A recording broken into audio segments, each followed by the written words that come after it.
Crônicas de Nárnia, C.S. Lewis. Sobrinho do Mago. Capítulo 1. A Porta Errada. O que aqui se conta aconteceu há muitos anos, quando o vovô ainda era menino. É uma história da maior importância, pois explica como começaram as idas e vindas entre o nosso mundo e a Terra de Nárnia. Naqueles tempos, Sherlock Holmes ainda vivia em Londres, e as escolas eram ainda piores que as de hoje. Mas os doces e os salgadinhos eram muito melhores e mais baratos. Só não conta para não dar água na boca de ninguém. Naquela época, vivia em Londres uma garota que se chamava Polly. Morava numa daquelas casas que ficam coladas uma nas outras, formando uma enorme fileira. Uma bela manhã, ela estava no quintal, quando viu surgir por cima do muro vizinho o rosto de um garoto. Polly ficou muito espantada, pois até então não havia crianças naquela casa. Apenas os irmãos André e Letícia Catterley, dois solteirões que moravam juntos. Por isso mesmo, arregalou os olhos muito curiosa. O rosto do menino estava todo encardido. Não poderia estar mais encardido, mesmo que ele tivesse esfregado as mãos na terra, depois chorado muito, e então enxugado as lágrimas com as mãos sujas. Aliás, era mais ou menos isso que havia acontecido. Oi, disse Polly. Oi, respondeu o menino. Qual é o seu nome? Olhe, e o seu? De Gore. Puxa, que nome sem graça, disse ela. De Polly muito mais sem graça. Não é não. É, sim. Bom, pelo menos eu lavo o rosto, disse Polly. É o que você deveria fazer. Principalmente depois... Ele parou. Ia dizer, principalmente depois de ter chorado por aí. Mas achou que isso não seria muito delicado. Está bem, chorei mesmo, disse Digore bem alto. Sentia-se tão infeliz que nem se incomodava com que soubessem que andara chorando.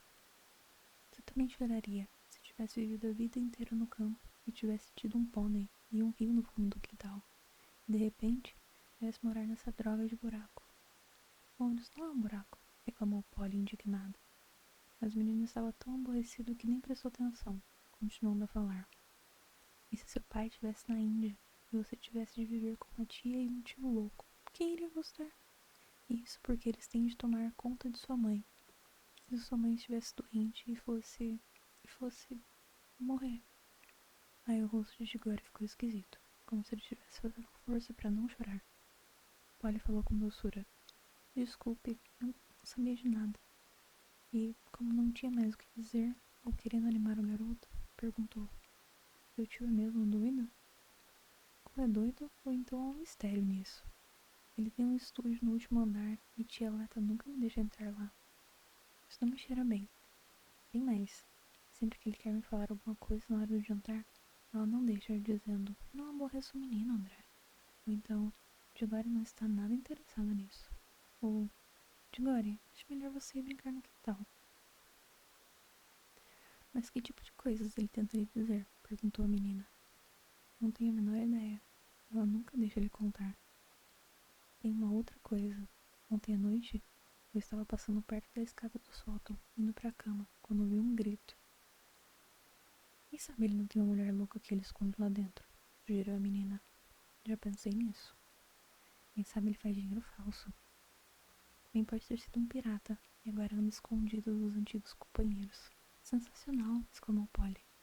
Jamais poderia imaginar que sua casa fosse tão interessante. Você diz isso porque nunca dormiu lá. Não é nada agradável acordar no meio da noite ouvindo as passadas do tio André no corredor, indo na direção do seu quarto. E os olhos dele só te dar medo. Foi assim que Polly e Gigore se conheceram. Era no início das férias de verão, e como nenhum deles iria viajar para a praia, passaram a encontrar-se quase todos os dias. As aventuras começaram principalmente por um motivo.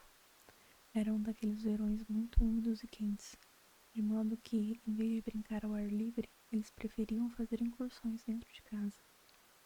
É impressionante quantas explorações a gente pode fazer num casarão com um toco de vela na mão. Algum tempo atrás, Polly havia descoberto que uma portinha no sótão de sua casa dava para a caixa d'água e um lugar escuro.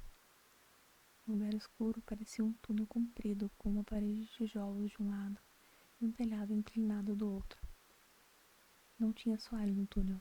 Era preciso andar de viga em viga, pois entre elas havia somente massa, na qual não se podia pisar, sob o risco de se cair do teto no aposento de baixo. Polly utilizava um pedacinho do túnel perto da caixa como uma caverna de contrabandista. Levara para lá tábuas de caixotes, assentos de cadeiras quebradas, coisas que ia espalhando entre as vigas para fazer uma espécie de assoalho. Também guardava ali uma caixa contendo vários tesouros, uma história que andava escrevendo e maçãs. Era ali também que costumava beber tranquilamente sua garrafa de soda. As garrafas vazias ajudavam a fazer o ambiente. Tigória gostou muito da caverna. Ela não lhe mostrou a história, mas estava mais interessada em prosseguir nas explorações. Olha aqui, disse ele. Onde vai esse túnel? Ele para onde termina sua casa? Não, continua. Só não sei até onde.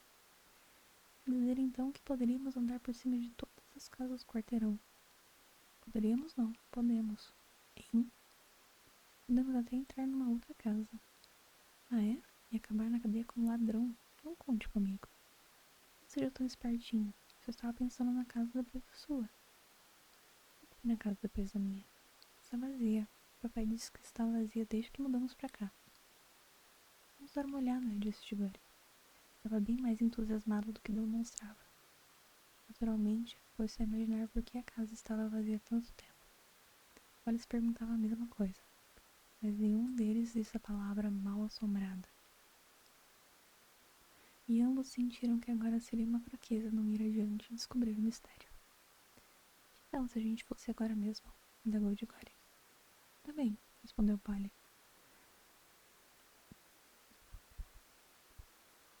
Não precisa ir se não quiser. Se você topa, eu também topo. Como a gente vai saber que está em cima da casa vizinha? Resolveram descer e contar quantos passos havia em toda a extensão da casa e depois contaram os passos entre uma viga e outra, para saber quantas vigas existiam sobre a casa. Então, multiplicaram este número por 2. O resultado obtido corresponderia ao fim da casa de Tigori. Dali para frente, só poderiam estar no sótão da casa vazia. Mas não acho que aquela casa esteja mesmo vazia, disse Tigori. Como assim? Acho que alguém mora lá, escondido, saindo e entrando tarde da noite, com uma lanterna abafada. Acho que vamos descobrir um bando de assassinos e ganhar uma recompensa. É besteira acreditar que uma casa fique vazia esse tempo todo, a não ser que exista algum mistério. Papai acha que é por causa do mau estado do encanamento, observou Polly. Encanamento. Gente grande tem mania de dar explicações sem graça, disse Tigori. Agora que conversavam à luz do dia, não parecia muito provável que a casa estivesse mal assombrada. Não estavam muito seguros sobre as medições e os cálculos no papel, mas de qualquer maneira não havia tempo a perder. Não podemos fazer o menor barulho, disse Polly quando subiram e se encontraram perto da caixa d'água. Cada um levava consigo uma vela, coisa que não faltava na casa de Polly. Estava muito escuro e empoeirado. Iam pisando de viga em viga, sem dizer palavra, exceto quando cochichavam um para o outro. Já devemos estar na metade do caminho, uma coisa parecida. Ninguém tropeçou. As chamas das velas aguentaram firme. Por fim, descobriram uma portinha encaixada na parede de tijolos, à direita. Não havia maçaneta desse lado, mas havia um pecador, como se vê às vezes na parte interna da porta de um armário. Abra? Perguntou Gregório. Se você topar, eu topo, respondeu Polly. A coisa estava começando a ficar séria, mas ninguém ia dar para trás. Gregório empurrou o pegador com dificuldade. A porta abriu-se toda, e a súbita luz do dia doeu-lhes os olhos. Então, com grande espanto, viram que estavam olhando não para o sótão vazio, mas para um quarto mobiliado. Não parecia ter ninguém. O silêncio era tumular. A curiosidade de Polly resolveu a indecisão. Soprando a chama da vela, ela entrou no quarto estranho, quietinha como um camundongo. O local tinha naturalmente a forma de sótão, mas estava arrumado como uma sala de estar. Não havia canto de parede sem estante, e não havia canto de estante que não estivesse atulhado de livros. O fogo crepitava na lareira. Um verão muito frio, como você se lembra. Diante do fogo estava uma poltrona alta. Entre a poltrona e Polly, enchendo quase metade da sala, havia uma mesa enorme, repleta de objetos. Livros, cadernos grossos, vidros de tintas, canetas e um microscópio. Mas o que Polly notou em primeiro lugar foi uma bandeja de madeira contendo um certo número de anéis. Os anéis estavam colocados em pares, um amarelo e um verde juntos, em um pequeno espaço, depois outro anel amarelo com um anel verde. Não eram maiores do que os anéis comuns, e era impossível de deixar de olhar para eles, pois eram muito brilhantes e bonitos. A sala estava tão quieta que se percebia logo de entrada o tic-tac do relógio. Mas notava-se agora, não era tão quieta assim. Havia no ar um ligeiro, muito ligeiro zumbido. Se os aspiradores de pó já tivessem sido inventados, Polly imaginaria que se tratava do ruído de um aspirador de pó funcionando lá longe, bem longe. O som era mais agradável do que o de aspirador, mais musical, mas era tão leve que mal se podia ouvir. Tudo bem, disse Polly. Não tem ninguém aqui. Ela passou a cochichar. Tigória também entrou, piscando o olho, sujo para valer. Polly também não estava nada limpa. Não estou gostando disso, falou Tigória. Não é uma casa vazia coisa nenhuma. É melhor a gente cair fora antes que alguém chegue. Que isso? Perguntou Polly, apontando para os anéis. Deixa pra lá. É melhor a gente cair. Não chegou ao fim. A poltrona na frente do fogo moveu-se. De repente, e dela surgiu como um diabo de comédia pulando de um alçapão a figura amedrontadora do tio André. Não estavam mesmo na casa vazia. Estavam na casa de Tigória, no estúdio proibido. Minha nossa! Exclamaram as duas crianças. Tio André era altíssimo e muito magro. Tinha uma cara comprida com o nariz pontudo, olhos faiscantes e uma moita de cabelos grisalhos. Tigória estava mudo, pois tio André parecia 1000 vezes mais apavorante do que antes.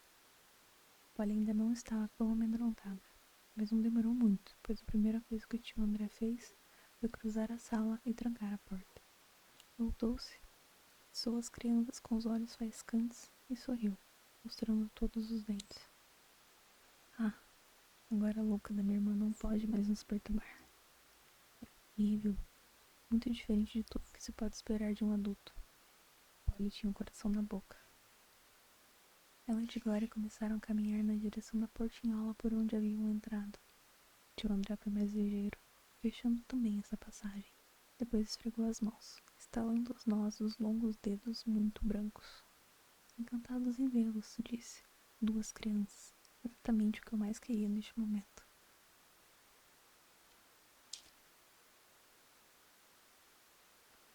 Por favor, Sr. André, disse Polly. Está quase na hora do jantar e tem de ir para casa. Quer deixar a gente sair, por favor? Ainda não, respondeu tio André. A oportunidade é boa demais para eu perdê-la. Estou em plena fase de uma experiência importantíssima. Utilizei um porquinho da Índia e parece que deu certo. Mas o que pode um porquinho da Índia relatar? É impossível explicar para ele como voltar. Escute aqui, tio André, disse Tigória. Está mesmo na hora do jantar. Daqui a pouco estarão chamando por nós. É melhor o senhor deixar a gente ir embora. Melhor? Por quê? Tigória e Polly trocaram olhares aflitos.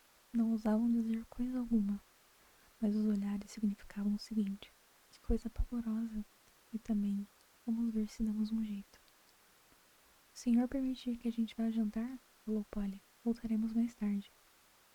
Como posso saber que voltarão realmente? Perguntou o tio André, com um sorriso astuto. Pareceu, no entanto, mudar de ideia.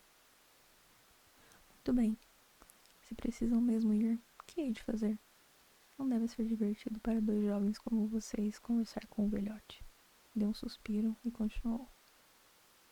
Vocês não podem imaginar como me sinto sozinho às vezes. Podem jantar, meus filhos. Mas antes quero lhe dar um presente. Não é todo dia que encontro uma moça neste meu velho estúdio. Principalmente uma senhorita tão bela como você. Polly já começava a achar que ele não era tão louco, afinal de contas. Quer um anel, meu bem? Perguntou o tio André. Daqueles verdes? Quero sim. Um verde não, replicou o tio André. Lamento muito não poder dispor dos anéis verdes. mas teria o maior prazer em presenteá-la com um dos amarelos de todo o coração. Experimente um.